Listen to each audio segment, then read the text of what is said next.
तो बंगाल में सत्ता और संविधान के बीच जबरदस्त संघर्ष दिखाई दे रहा है। देखिए, जब से ममता बनर्जी ने कहा है कि वो इस्तीफा नहीं देंगी मुख्यमंत्री पद से, तब से सियासत बंगाल की गरमाई हुई है। नमस्कार, मैं हूं नीलू। और देखिए, ये सियासत इसलिए गरमाई है क्योंकि कल एक प्रेस कॉन्फ्रेंस में ममता बनर्जी ने कहा था कि वो इस्तीफा नहीं देंगी। उनको हराया गया है, वो हारी नहीं है, इस तरह की बात उन्होंने कही। পার্টি আমার সাথে আছে ভুল। আমরা আসামেও কালকে একটা সিট জিতেছি, তারপরে ওখানেও অত্যাচার করতে শুরু করেছে সুস্মিতা দেব আমাকে জানালো। পরবর্তী স্ট্র্যাটেজি আমরা পার্টিতে বসে ঠিক করব। আপনারা টাইম টু টাইম জানতে পারবেন, চিন্তার কোনো কারণ নেই। কেন, কিসের জন্য? আমরা তো হারিয়ে নিয়ে যাব। হারলে আমি যদি শপথ দিতে যেতাম তাহলে আমি রেজিগনেশনটা করতাম। এখন তো কোয়েশ্চেন ডাজন্ট অ্যারাইজ। জোর করে দখল করে যদি কেউ মনে করে যে আমি কি রেজিগনেশন দিতে হবে, no, not that. Now also I want to say that we didn't lose the election. It is their forceful attempt to defeat us. Officially they may, through election commission, can defeat us, but morally I am telling you that we won the election. तो देखिए, इसी को लेकर वरिष्ठ वकील है महेश जेठमलानी, उन्होंने अपनी तरीके से बयान दे दिया है।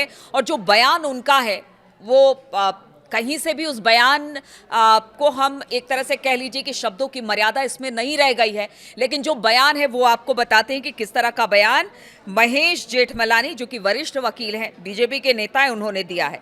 उन्होंने कहा है कि एक बार चुनाव आयोग द्वारा चुनाव को प्रमाणित कर दिए जाने के बाद अब मुख्यमंत्री नहीं रह गई है। ममता के बारे में वो कह रहे हैं। उन्होंने यहां तक कहा कि अगर वो इस्तीफा नहीं देती हैं तो उन्हें लात मारकर हटा दो। आप देखिए, यहां पर शब्दों की मर्यादा का बिल्कुल ध्यान नहीं रखा गया है। ठीक है, आप राजनीति करिए, सियासत करिए, लेकिन इस तरह की बातें करना उचित नहीं है। हालांकि उन्होंने बहुत सारी बातें कही हैं। उन्होंने कहा है कि देखिए, 7 मई को ऐसे भी उनकी सत्ता, यानी कि जो उनका कार्यकाल था, टेन्योर था, वो खत्म हो जाएगा। वो ऐसे ही मुख्यमंत्री पद से हट जाएंगी।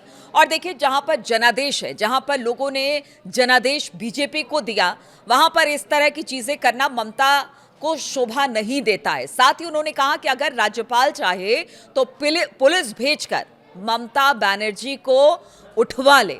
इस तरह की बात भी महेश जेठमलानी ने की है। अब देखिए, जबरदस्त तरीके से जो बयान ममता का था, उस बयान के आने के बाद राजनीति तेज हो गई है। हालांकि जो बड़े नेता हैं, या फिर जो बड़े नेता हैं पश्चिम बंगाल में बीजेपी के, उनका कहना है कि ममता दीदी कुछ दिन के लिए नाराज रहेंगी, उनका मिजाज ही ऐसा है, ठीक हो जाएंगी। अभी सदमे में है, थोड़ा वक्त लगेगा। दिलीप घोष की बात कर रही हूं, उन्होंने कहा कि सदमे में है और बहुत जल्द अभी सदमे से ममता उबर जाएंगी। लेकिन अभी चूंकि वो इससे उबर नहीं पाई है, इसलिए वो कह रही है इस्तीफा नहीं देंगे। लेकिन बहुत सारे संविधान में प्रावधान है जिसके बाद ममता को हटना पड़ेगा, पद छोड़ना पड़ेगा। बीजेपी आ गई है, उनको मानना पड़ेगा। उन्होंने ये भी कहा कि अरे, इस धरती पर कोई हमेशा के लिए नहीं आया है। जब यहाँ से जाना है, मरना है लोगों को, तो ये तो एक पद है।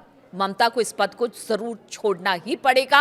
हाँ, ममता सदमे में है, लेकिन जिस तरह से महेश जेठमलानी ने बयान दिया, उसे लेकर अब जबरदस्त राजनीति हो रही है, क्योंकि उन्होंने कुछ अपशब्दों का इस्तेमाल किया। विपक्ष है वो उनके इन बातों पर लगातार सवाल खड़ा कर रही है।